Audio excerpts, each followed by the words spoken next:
Hello everyone, today we'll talk about how to fix or how to solve your Amazon Prime Video.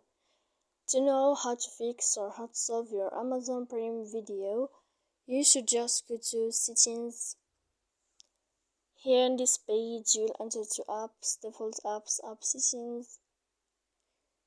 Here in this list, you'll enter to the window of Amazon Prime Video and you click. Here in this list of app info, you will enter to first stop and you click OK.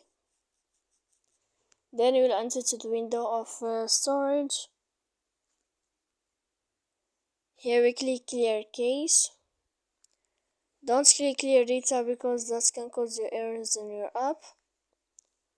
And in the end, you can turn off your phone, so please don't forget to support us by like and subscribe. See you next time.